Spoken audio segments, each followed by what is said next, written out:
రాసినట్టే అని మరి మహారాష్ట్ర ముఖ్యమంత్రి మన ముఖ్యమంత్రికి ఉత్తరం రాసిండు. మరి రేవంత్ రెడ్డి నువ్వు అనుమతులు వచ్చినాయి అన్నావు కదనే, మరి అనుమతులు వచ్చి ఉంటే 13 అక్టోబర్ 2013 నాడు మహారాష్ట్ర ముఖ్యమంత్రి నువ్వు కట్టకవయ్యా ఆపయ్యా, నువ్వు ఎవరినడికి కడుతున్నావు, నీ ఇష్టం ఉన్నట్టు కడుతున్నావు బిడ్డ, అవంతా వేస్ట్ అయిపోతుంది అని మహారాష్ట్ర ముఖ్యమంత్రి ఎందుకు ఉత్తరం రాశాడు?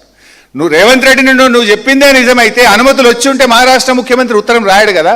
అంటే నువ్వు ఫాల్స్ మాట్లాడినావు, ఫాల్తు మాట్లాడినావు, అనుమతులు రాలేదు కనుకనే ఈ ఉత్తరం వచ్చింది. రేవంత్ రెడ్డి ఇప్పటికైనా ఫాల్తు మాటలు ఫాల్స్ మాటలు మాట్లాడు బంద్ చేయి.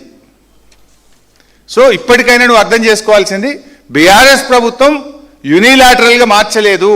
వి tried our best to convince Maharashtra. Congress ప్రభుత్వం ముషరఫ్ మంత్రిని కలిసినాం, గిరీష్ మహాజన్ కలిసినాం, కేసీఆర్ స్వయంగా వచ్చి ఆనాటి ముఖ్యమంత్రి ఫడ్నవీస్ను కలిసినరు, అన్ని రకాలుగా ప్రయత్నం చేసినాం. నంబర్ 1. మీన్ వైల్ కేంద్ర ప్రభుత్వం నీళ్ళే లేవురా నాయన ప్రత్యామ్నాయం చూసుకోవాలి 1 కాదు 3 ఉత్తరాలు రాసింది. అంటే మీరు నీళ్లు లేని చోట ప్రాజెక్టు నిరికిచ్చి అక్కడ చాప్రాల్ వైల్డ్ లైఫ్ ప్రాజెక్ట్ ఉంది, ఒకవేళ అనుమతి ఇచ్చిన చాప్రాల్ వైల్డ్ లైఫ్ ఉంది.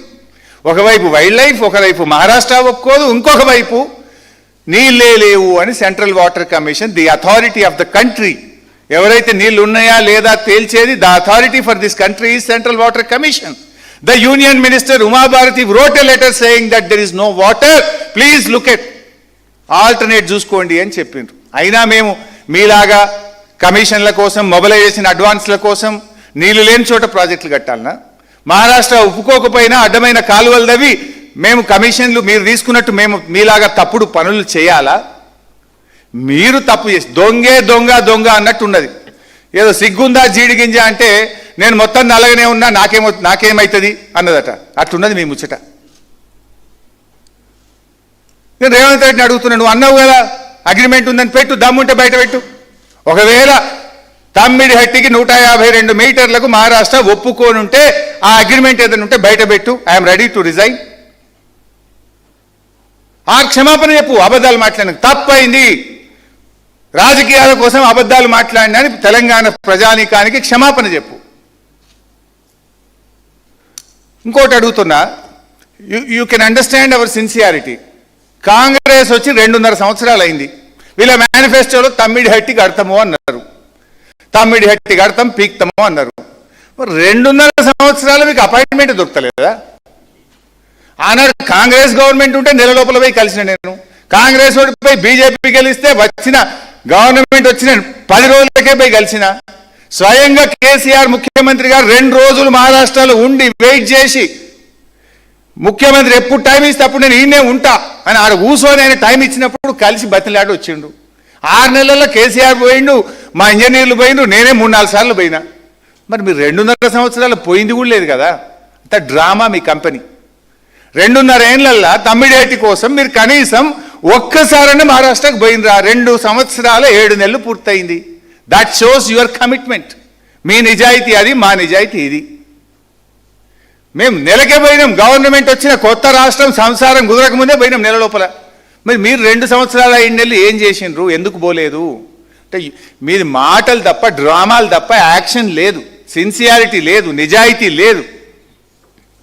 2 సంవత్సరాల 7 నెలలు ఏం చేసిండ్రు అని అడుగుతున్నా. ఇంకా అవినీతి గురించి మాట్లాడతాడు. మీరు మొబిలైజేషన్ అడ్వాన్సులు తీసుకొని 2,700 కోట్ల రూపాయలు లేపిన, 2,328 కోట్లు లేపిన మీరు అవినీతి గురించి మాట్లాడడం అంటే దయ్యాలు వేదాలు వల్లించడం. కాంగ్రెస్ అంటేనే కరప్షన్, కాంగ్రెస్ డిఎన్ఏలోనే కరప్షన్ ఉంది. ఇదే రేవంత్ రెడ్డి తెలుగుదేశంలో ఉండి అసెంబ్లీలో మాట్లాడిండు, బయట మాట్లాడిండు, ఇది జలయజ్ఞం కాదు ధనయజ్ఞము అని. ఈ రేవంత్ రెడ్డి ఆనాడు తెలుగుదేశంలో ఉండి ఈ ప్రాణహిత చేవేళ్ల గురించి అడగోలు మాట్లాడిండు, ఇవాళ సూదపూస లెక్క మాట్లాడుతుండు. ఇక రంగులు మారంగానే, చొక్కాలు మారంగానే, పార్టీలు మారంగానే నీ స్టాండ్లు మారుతాయి. కానీ ప్రజలు మారరు కదా, నువ్వు మార్చుకోవచ్చు. Now coming to the next point. అంటే ప్రతి అబద్ధం, నేను జస్ట్ ఇంకా పేజ్ 1లోనే ఉన్నా, ఆయన రాసుకున్న ప్రతి పాయింట్కు నేను ఆన్సర్ ఇస్తాను. ఎన్ని అబద్ధాలో చెప్పదలుచుకున్నా. నంబర్ 2, పెద్ద నిన్న పోజులు కొడుతుండు. రిటైర్డ్ ఇంజనీర్లు వద్దే వద్దన్నారట. కేసీఆర్ వేసిన రిటైర్డ్ ఇంజనీర్ల కమిటీ 21/1/2015 నాడు జీవో 28 ద్వారా ఆయన వేసిన కమిటీ మేడిగడ్డ కట్టద్దన్నది అంటాడు. ఎన్ని అబద్ధాలు. ఇది అసెంబ్లీలో కూడా ఇట్లే ఫస్ట్ పేజీలో ఒక లైను, థర్డ్ పేజీలో ఒక లైన్ చదివితే దొరకబట్టి నేను బయట పెట్టినా, మళ్ళీ అదే అబద్ధం నిన్న మాట్లాడాను. ఇప్పుడు నేను ఆ రిపోర్ట్లు కూడా బయట పెట్టా, నథింగ్ రాంగ్. ఎక్కడ కూడా మేడిగడ్డ దగ్గర బ్యారేజ్ కట్టొద్దని రిటైర్డ్ ఇంజనీర్ల కమిటీ, నిపుణుల కమిటీ చెప్పలేదు. ఆ విషయం నేను చెప్తలేను, వాళ్ళే చెప్పిండ్రు, దాన్నే బయట పెట్టా. ఇప్పుడు దెర్ ఆర్ 2 రిపోర్ట్స్. ఇది రిటైర్డ్ ఇంజనీర్ల committee, you can see on the screen, retired engineers committee. ఈ కమిటీలో పేజ్ 6 పైకి పోబావు, పైకి పేజ్ 5 రైట్, పేజ్ 6 కింది right, page 6 paragraph 3 you can see. Barrage site on main river Godavari near Medigadda, Mahadevpur.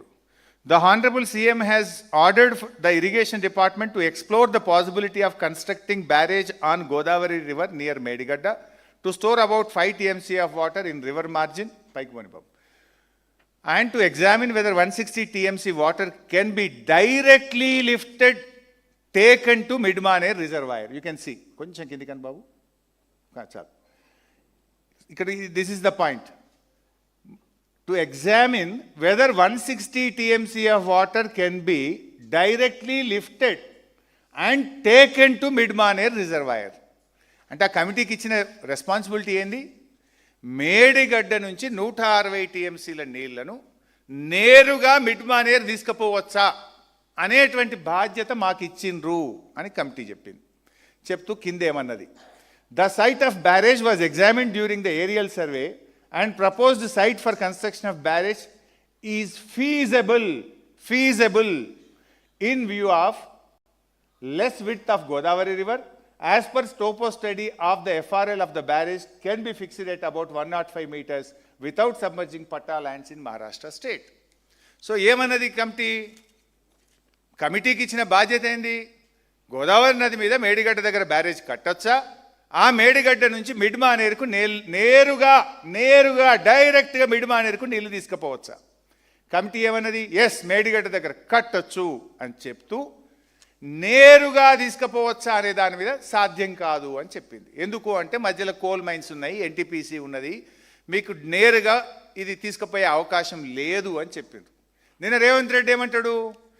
Medigadda దగ్గర కట్టద్దు అన్నది. ఆ కమిటీయే జస్టిస్ ఘోష్ కమిషన్ వాళ్ళని కూడా, ఆ రిటైర్డ్ ఇంజనీర్లని ఎక్స్పర్ట్స్ కమిటీని ఘోష్ కమిషన్ పిలిచింది. This is a notarised document. Ghosh కమిషన్కు నోటరీ రూపంలో నిపుణుల కమిటీ ఇచ్చిన రిపోర్ట్. ఇది నాకు ఎట్లా వచ్చిందని కూడా మీరు అడగవచ్చు. నేను ఘోష్ కమిషన్ని అడిగిన, రిటైర్డ్ ఇంజనీర్లు మీకు ఏమైనా అఫిడవిట్ ఇచ్చిండ్రు నాకు కావాలని వ్రాతపూర్వకంగా కమిషన్ అడిగిన, కమిషనే నాకు ఇచ్చింది ఈ డాక్యుమెంటు, మాకు రిటైర్డ్ ఇంజనీర్లు ఇచ్చిన రిపోర్ట్ ఇది అని నాకు ఘోష్ కమిషన్ అధికారికంగా ఇచ్చిన రిపోర్ట్. ఇది 6/6/2025 నాడు నిపుణుల కమిటీ, రిటైర్డ్ ఇంజనీర్ల కమిటీ ఘోష్ కమిషన్కి ఇచ్చింది. బాబు, go to the page number 5. Page number 5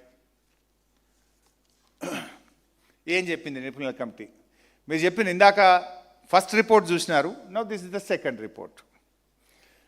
in our report dated 7th April 2015, అంటే first report on barrages on Godavari and Pranahita rivers, we have recommended that construction of barrage on main Godavari river near Medigadda and lifting 160 TMC of water directly to Midmaner reservoir is not desirable due to prohibitive cost and time consumption, and also has to pass through the coal belt areas. Medigadda దగ్గర పాసిబులే, కానీ నేరుగా తీసుకుపోవడం సాధ్యం కాదు. కొంచెం పైకి కొని బాబు, అరే ఆగమాగం చేస్తుంది బిడ్డ, కొంచెం కింది కానీ మంచిగా 2 పారాగ్రాఫ్లు కనబట్టేట్టు పెట్టు. రైట్, కొంచెం లెఫ్ట్కి జరుపుకో. Right, second paragraph. ఆఫ్టర్